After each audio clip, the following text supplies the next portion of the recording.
बाबुराम भट्टराई नेपाली राजनीतिमा चिर परिचित नाम हो। 10 वर्षे जनयुद्धका योजनाकार भट्टराई बौद्धिक नेताका रूपमा चिनिन्छन्। 2072मा माओवादी केन्द्र छोडेका भट्टराईले त्यसपछि 3वटा पार्टीको स्थापना गरे। उनले स्थापना गरेको पार्टीलाई जनताले भने खासै पत्याएनन्। माओवादी छोडेपछि तत्कालीन सहकर्मी पुष्पकमल दाहाल प्रचण्ड र भट्टराईको सम्बन्ध चिसिएको मात्रै थिएन, उनीहरू नदीका दुई किनारा झैं छुट्टिएका थिए। तर मङ्सिरमा सम्पन्न भएको आम निर्वाचनमा यी दुवै नेताको सहकार्य निकै बलियो भयो। भट्टराईले निर्वाचनमा प्रचण्डका लागि गोर्खा छोडे भने प्रचण्डले भट्टराईलाई राष्ट्रपति बनाउने आश्वासन दिएका थिए। तर अहिले 8 दलीय गठबन्धनले नेपाली कांग्रेसका राष्ट्रपतिमा सहयोग गर्ने निर्णय गरेपछि भट्टराई रुष्ट बनेका छन्। नमस्कार, यो न्यूज एट टुडे, म हेमराज भट्ट। हालसम्म प्रतिपक्षकै बेन्चमा बसेको नेपाली कांग्रेस सरकारमा जान खुट्टा उचालिरहेको छ। राष्ट्रपतिमा 8 दलको समर्थन पाएको कांग्रेस सरकारमा जान तम्सिएको हो। कांग्रेसका तर्फबाट विभिन्न नेताहरूको नाम मन्त्रीका लागि चर्चामा छ। केन्द्रीय समितिका पदाधिकारीदेखि अन्य सांसदहरू मन्त्रीको दौडमा छन्। यस्तै अन्य पार्टीबाट मन्त्री हुन लबिङ गर्ने नेताहरूको पनि ठूलै ताती छ, जसकारण 8 दलीय गठबन्धनलाई भागभन्डा मिलाउन निकै सकस हुने देखिन्छ। प्रतिनिधि सभामा कुल सदस्य संख्या 275 छ, जसमा प्रधानमन्त्री पुष्पकमल दाहाल प्रचण्डलाई 268 जनाले विश्वासको मत दिएका थिए। गत पुस 26 गते अनपेक्षित रूपमा प्रधानमन्त्रीले विश्वासको मत पाएका हुन्, जसमा एमालेका 79 र 14 जना राप्रपाका सांसदले भने समर्थन फिर्ता लिएका छन्। बाँकी सांसदको समर्थन प्रधानमन्त्रीलाई नै छ। तर सरकार गठन भएको 2 महिनामै प्रचण्डको मन्त्रीमण्डल रित्तिएको छ। हाल 16 वटा मन्त्रालय मन्त्रीविहीन भएका छन्, तर सरकार प्रमुखलाई 8 दलको साथ छ। नेपाली कांग्रेस, एकीकृत समाजवादी, जसपा, लोसपा, नागरिक उन्मुक्ति, जनमत र राष्ट्रिय जनमोर्चाको साथ माओवादी केन्द्रका अध्यक्ष तथा प्रधानमन्त्री प्रचण्डलाई छ। हालसम्म माओवादी र जनमतका मन्त्रीहरू मात्रै सरकारमा छन्। बाँकी दललाई सरकारमा ल्याउने विषयमा प्रधानमन्त्री सकसमा परेका छन्। हालसम्म प्रतिपक्षकै बेन्चमा बसेको नेपाली कांग्रेस सरकारमा जान खुट्टा उचालिरहेको छ। राष्ट्रपतिमा 8 दलको समर्थन पाएको कांग्रेस सरकारमा जान तम्सिएको हो। कांग्रेसका तर्फबाट विभिन्न नेताहरूको नाम मन्त्रीका लागि चर्चामा छ। केन्द्रीय समितिका पदाधिकारीदेखि अन्य सांसदहरू मन्त्रीको दौडमा छन्। तर पार्टीले कसलाई पठाउँछ त्यो भने यकिन भएको छैन। विशेष गरी नयाँलाई मौका दिने चर्चा चलेको छ, जसमा सभापति पत्नी आर्जु राणा देउवादेखि उपसभापति पूर्णबहादुर खड्का लगायतका अधिकांश नेताहरूको नाम मन्त्रीको लाइनमा रहेको छ। तर उपयुक्त पात्र छान्न भने पार्टी नेतृत्वलाई सहज छैन। यस्तो अवस्थामा मुस्किल समयको सामना गर्नुपर्ने देखिएको छ। एकीकृत समाजवादी पनि सरकारमा जाने तयारीमा छ। 7 दलीय गठबन्धन भत्किएर 8 दलको समीकरण बनेपछि त्यसमा एकीकृत समाजवादी पनि अटाएको हो। समाजवादीका तर्फबाट विभिन्न नेताहरूको नाम मन्त्रीका लागि चर्चामा छ। एकीकृत समाजवादीले 3 वटा मन्त्रालयमा दाबी गरेको छ। कम्तीमा पनि 2 वटा मन्त्रालय र 1 राज्य मन्त्री पाउनुपर्ने यसको अडान छ। लोसपाले भने एउटा मन्त्रालय पाउने आकलन गरिएको छ। त्यसका लागि शरद सिंह भण्डारीले दौडधुप बढाएका छन्। उनी पहिलेदेखि नै मन्त्रीका लागि दौडमा रहेका सांसद हुन्। नागरिक उन्मुक्तिले पनि सरकारमा जाने संकेत देखाएको छ। उसले उपप्रधानमन्त्री सहित सरकारमा जाने तयारी गरेको हो। यसरी सबै दललाई सरकारमा ल्याउनका लागि राजनीतिक दलहरू दौडधुपमा छन्। मन्त्रालयको भागभण्डाका लागि भइरहेको रस्साकस्सीसँग प्रदेश सरकार गठनको विषयमा पनि चासो बढेको छ। कांग्रेसले 4 वटा मुख्यमन्त्री दाबी गरेको छ। अहिले मुख्यमन्त्री रहेको सुदूरपश्चिम प्रदेश बाहेक लुम्बिनी, गण्डकी र कोशी प्रदेशमा दाबी गरेको छ। तर माओवादीले लुम्बिनी र कोशी मध्ये एउटा प्रदेशमा आलोपालोको सहमतिमा मुख्यमन्त्री दाबी गर्ने तयारी गरेको छ। त्यसैगरी संसदीय समितिमा पनि भागभण्डाको तयारी भइरहेको छ। संसदीय समिति मध्ये सार्वजनिक लेखा समिति सामान्यतया प्रतिपक्ष दललाई दिने भएकाले अन्य 9 वटा समितिको सभापति भागभण्डा गर्ने तयारी भइरहेको छ। ती 9 वटा समिति सभापति मध्ये कांग्रेसले 4 वटामा दाबी गरेको छ भने माओवादी केन्द्रले 2 र जसपा एस र लोसपाले 1-1 सभापति भाग लगाउने तयारी भइरहेको बताइएको छ। मन्त्रीका आकांक्षीको व्यवस्थापनका लागि संसदीय समितिको सभापति बने केही दिन लम्ब्याउने संकेत दलहरूले देखाएका छन्। यसरी सबै दलका अधिकांश नेताहरूले मन्त्री माग्न थालेपछि छनौटमा समस्या हुने देखिएको छ। तर प्रधानमन्त्री प्रचण्डले भने राष्ट्रपति निर्वाचनपछि मात्रै मन्त्रीमण्डल विस्तार गर्ने तयारी गरेका छन्। राष्ट्रपति निर्वाचन फागुन 25 गतेलाई तोकिएको छ। त्यसपछि चैत 3 गते उपराष्ट्रपतिको निर्वाचन हुने भएको छ। त्यसपछि मात्रै मन्त्रीमण्डल विस्तार हुने संकेत देखिएको हो। त्यसपछि पनि प्रधानमन्त्रीले मन्त्री नियुक्त गर्न समय लगाउने देखिएको छ। एमाले र राप्रपाले विश्वासको मत फिर्ता लिएपछि प्रधानमन्त्रीले पुनः विश्वासको मत लिनुपर्ने संवैधानिक व्यवस्था छ। त्यसकारण प्रधानमन्त्रीले विश्वासको मत लिएपछि मात्रै मन्त्रीमण्डल विस्तार गर्ने योजना बनाएका छन्। राष्ट्रपति निर्वाचनको दौडधुप लागेका राजनैतिक दलहरू राष्ट्रिय सहमतिको मुद्दामा पनि दुई ध्रुवमा विभाजित बन्दै गएका छन्। कांग्रेसका वरिष्ठ नेता रामचन्द्र पौडेललाई राष्ट्रपतिको उम्मेद्वार बनाएको 8 दलीय मोर्चाले केपी शर्मा ओली सरकारले विगतमा गरेका प्रतिनिधि सभा विघटनलाई गलत भनेर प्राथमिकताका साथ उठाइरहेको छ।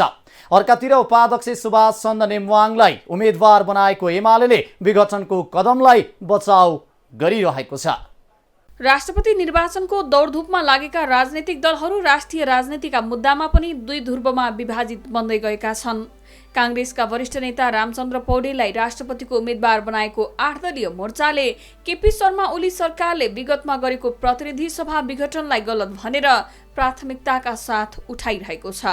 अर्कातिर उपाध्यक्ष सुभाष चन्द्र नेङमाङलाई उम्मेद्वार बनाएको एमाले विघटनको कदमलाई बचाउ गरिरहेको छ। 8 दलका प्रतिनिधि सभा र राष्ट्रिय सभा सदस्यका लागि बिहिबार आयोजित राष्ट्रपति निर्वाचन सम्बन्धी अभिमुखीकरण कार्यक्रममा प्रधानमन्त्री पुष्पकमल दाहालले एमाले अध्यक्ष ओलीले प्रतिनिधि सभा विघटनको बचाउ गरेकै कारण सत्ता समीकरण बदल्नु परेको बताएका छन्। संविधान र लोकतन्त्रको रक्षाका निम्ति आफूहरू एक ठाउँमा उभिएको दाहालको भनाइ थियो। ओलीले तत्कालीन प्रधानमन्त्री गिरिजा प्रसाद कोइराला र शेरबहादुर देउवाले गरेको प्रतिनिधि सभा विघटन संवैधानिक हुने र आफूले गरेको असंवैधानिक हुने कुरा राजनीतिक नभएको भन्दै आफ्नो कदमको बचाउ गरेका थिए। उनले प्रतिनिधि सभा विघटन प्रधानमन्त्रीको विशेषाधिकार रहेको तर्क पनि गरेका थिए।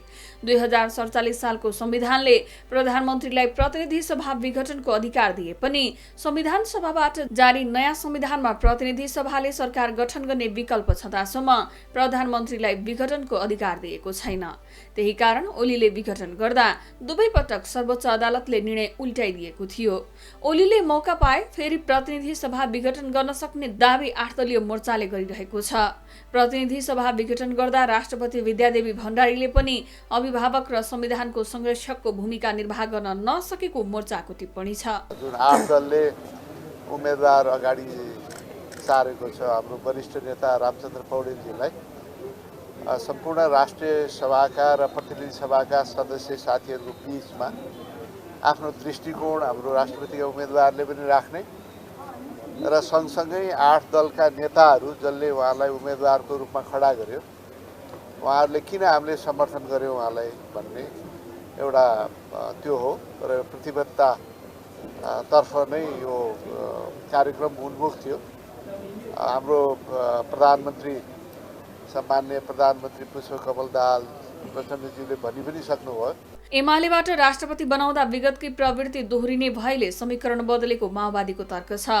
पुस 10 मा दाहाललाई प्रधानमन्त्री बनाउँदा माओवादीले राष्ट्रपतिमा एमालेलाई सहयोग गर्ने समझदारी भनेको थियो। कांग्रेस सभापति शेरबहादुर देउवाले पनि राष्ट्रपति एमालेलाई दिनु हुँदैन भन्नुका पछि विगतको प्रतिनिधि सभा विघटन नै मुख्य कारण रहेको बताउने गरेका छन्। संघ र प्रदेशका सांसदसँगको अभिमुखीकरण कार्यक्रममा उनले पौडेल राष्ट्रपति हुँदा संविधान च्यात्ने जोखिम नहुने बताएका थिए। माओवादीले एमाले सँगको सहकार्य गर्न 2 महिनामै गठबन्धन टुटाएपछि फागुन 12 मा 8 दलीय मोर्चा बनेको हो। मोर्चामा प्रतिनिधि सभा निर्वाचन अघि 5 दलीय गठबन्धनबाट छुटेको जसपा, त्यतिबेलै मिसिएको लोसपा, चुनावपछि उदाएका नागरिक उन्मुक्ति पार्टी र जनमत पार्टी छन्। एमाले अन्य दलको समर्थन जुटाउन सकेको छैन। राप्रपा, राष्ट्रिय स्वतन्त्र पार्टी, रासोपा, नेपाल मजदुर किसान पार्टी, नेपाल संघीय समाजवादी र हाम्रो नेपाली पार्टीले कता मत दिने भन्नेमा संस्थागत निर्णय गरिसकेका छैनन्। राज संस्था पुनर्बहालीको मुद्दा उठाउँदै आएको राप्रपामा निर्वाचन बहिष्कार गर्नुपर्ने र मत दिनुपर्ने दुई थरी विचार प्रकट भएका छन्। राप्रपा नेता प्रकाश चन्द्र लोहनीले यस विषयमा फागुन 24 को केन्द्रीय कार्य सम्पादन समिति बैठकले निर्णय गर्ने बताए। रासोपा पर्ख र हेरको नीतिमा रहेको छ। कांग्रेस सभापति देउबा र एमाले अध्यक्ष ओलीले संसद प्रतिनिधित्व गर्ने सबै राजनीतिक दललाई लिखित पत्र पठाएर आफ्नो उम्मेद्वारको पक्षमा मत मागेका छन्। कांग्रेसले एमाले अध्यक्ष ओलीसँग आफ्ना उम्मेद्वारलाई फिर्ता गरेर राष्ट्रिय सहमतिमा आउन आग्रह पनि गरेको छ। राष्ट्रपतिका उम्मेद्वार पौडेलले पनि सबै दलका सांसदलाई छुट्टै पत्र लेखेर मत मागेका छन्। बिहिबार नै उनले दिल्ली बजार कारागारमा रहेका नागरिक उन्मुक्ति पार्टीका संरक्षक रेशम चौधरीलाई भेटेका थिए। एमाले विदेशी शक्तिको दबावमा 8 दलीय मोर्चा बनेको दावी गरिरहेको छ। राष्ट्रियता र समावेशिताको कुरा उठाउँदै उसले नेङमाङका लागि मत मागिरहेको छ। नेङमाङले बिहिबार एकीकृत समाजवादीका अध्यक्ष माधव कुमार नेपाल सहितका नेतासँग भेटेका थिए। उनले बिहिबारै रासोपा र राप्रपासँग पनि मत मागेका छन्। संविधान प्रतिको प्रतिबद्धतामा नेङमाङ प्रति विपक्षी नेताहरूको आकांक्षा देखिँदैन, तर उनको जिम्मेवारीलाई ओली प्रवृत्तिसँग जोडेर हेर्ने गरेका छन्। ओलीले नेङमाङलाई अन्तिम घडीमा मात्र उम्मेद्वार बनाएकोमा एमाले भित्री असन्तुष्टि पनि देखिएको छ। राष्ट्रपति निर्वाचनमा भाग लिने प्रतिनिधि सभा र प्रदेश सभा सदस्यको कुल मतभार 52,628 रहेको छ। राष्ट्रपतिमा निर्वाचित हुन 26,315 मत ल्याउनु पर्छ। गठबन्धनसँग अहिले 31,917 मत रहेको छ। एमालेको कुल मतभार 15,312 रहेको छ। एमाले अहिले तटस्थ रहेका दल र 8 दलीय गठबन्धनबाट मत क्रस गराउने प्रयासमा छ। राप्रपासँग चुनावी सहकार्य गरेको र सरकारमा रासोपालाई महत्त्वपूर्ण हिस्सा दिन भूमिका निर्वाह गरेकोले ती पार्टीबाट आफ्नो उम्मेद्वारलाई मताउने विश्वासमा एमाले छ। 8 दलीय गठबन्धनले भने आफ्नो पट्टीबाट मत क्रस हुन नदिने गृह कार्य गरिरहेको छ।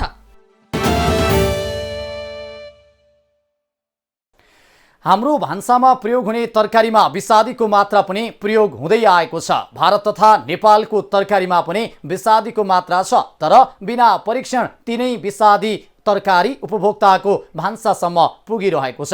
अझ भनौँ तरकारीमा उपभोक्ताले मन्द विष सेवन गरिरहेका छन्, जसका कारण क्यान्सर जस्ता घातक रोगहरूबाट उपभोक्ताहरू सङ्क्रमित हुनु परेको छ। तर यति हुँदासम्म पनि सरकार यस विषयमा चुइक्क बोलेको छैन। तरकारी प्राय हरेक दिन सबैका भान्सामा पाक्ने खानेकुरा हो, तर अहिले तरकारी पाक्दै गर्दा मानिसलाई चिन्ता लाग्ने गर्छ। अहिले तरकारी र फलफुलमा जथाभावी विषादी प्रयोग बढ्दै जान थालेपछि किसान र उपभोक्ताको स्वास्थ्यमा घातक जोखिम बढाएको छ। व्यावसायिक खेतीको विकास सँगसँगै खाद्यान्न तथा तरकारीमा प्रयोग गरिने विषादीको मात्रा पनि बढ्दै गइरहेको छ। विषादी अवशेष धेरै रहेका फलफुल र तरकारी बजारमा आइरहँदा विशेष गरी शहरी क्षेत्रका उपभोक्ताको स्वास्थ्यमा बढी जोखिम थपिँदै गएको छ। देशभर व्यावसायिक तरकारी खेतीसँगै रासायनिक विषादीको प्रयोग बढ्दै गएको देखिएको छ। तरकारी र फलफुल बालीलाई रोग किराबाट बचाउन गलत तरिकाले जथाभावी विषादी प्रयोग भइरहेको जानकारहरू बताउँछन्। कृषि मन्त्रालयका अनुसार मुलुकमा करिब 2,84,121 हेक्टर जमिनमा तरकारी खेती गरिन्छ, जसबाट वार्षिक 39,93,000 मेट्रिक टन हरियो तरकारी उत्पादन हुन्छ। अधिकांश किसानले तरकारी उत्पादन गर्दा र उत्पादन पश्चात पनि विषादीको प्रयोग गर्ने गर्छन्। नेपालमा उत्पादन हुने मात्रै होइन, भारतबाट आयात हुने तरकारीमा विषादीको मात्रा झन बढी रहेको कतिपय उपभोक्ताको गुनासो छ। चालु आर्थिक वर्षको 6 महिनामा 9,66 करोड 30 लाख रुपियाँको तरकारी आयात भइसकेको छ। नेपाल राष्ट्र बैंकका अनुसार गत आर्थिक वर्षमा 16,96 करोड 13 लाख रुपियाँको तरकारी भारतबाट भित्राइएको थियो, तर तिनको विषादी पनि परीक्षण भएको देखिँदैन, जसको प्रत्यक्ष असर उपभोक्ताको स्वास्थ्यमा परिरहेको स्वास्थ्य कर्मी र विज्ञहरू बताउँछन्। उपभोक्ता अधिकार कर्मीहरूले पनि सरकारले उपभोक्ताको स्वास्थ्यप्रति गम्भीर नबनेको भन्दै गुनासो गरेका छन्। नेपालमा उत्पादित हुने तरकारी तथा फलफुलको उत्पादनले नेपाली बजारलाई आवश्यकता पुरा नगर्ने भएको कारणले विदेशबाट अर्थात् भारतबाट तरकारीहरू आयात भइराखेको अवस्था छ। करिबन 60% तरकारी भारतबाट आयात हुन्छ।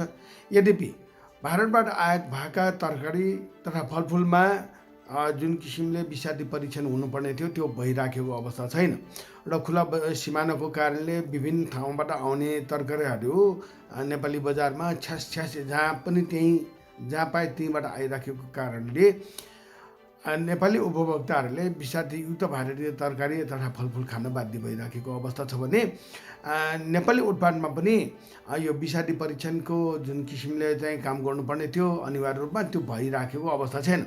कालीमती तथा तरकारी फलफुल विकास समितिले विगत केही समय अगाडि तरकारी तथा फलफुलमा विषादी परीक्षण गर्ने काम गरेको थियो, तर त्यो पनि अहिले चाहिँ भइराखेको अवस्था छैन र अहिले आएर एउटा चाहिँ समाचारले चाहिँ हामी झन्डै पीडित भएका छौँ। नेपाल सरकार आफैले भारतबाट आयात हुने तरकारी तथा फलफुलमा विषादी परीक्षण नगर्नु र नगराउनु भनेर जुन किसिमको यो भाषा प्रयोग भइराखेको छ त्यो अत्यन्त आपत्तिजनक छ। नेपालले प्रतिबन्धित गरेका तर भारतमा खुला रहेका विषादीहरू पनि ल्याएर बिक्री वितरण भइरहेको छ। नेपालमा म्याद नाघेका र नक्कली विषादीको पनि बिगबिगी रहेको जानकारहरूले बताउने गरेका छन्। उनीहरूका अनुसार जीवनाशक विषादी ऐन 2048 को फितलो प्रावधानका कारण प्रतिबन्धित र नक्कली विषादीको बिक्री वितरण रोक्न सकिएको छैन। तर अब कडा कानुनी प्रावधान सहित नयाँ विषादी ऐन ल्याउने तयारी भइरहेको छ।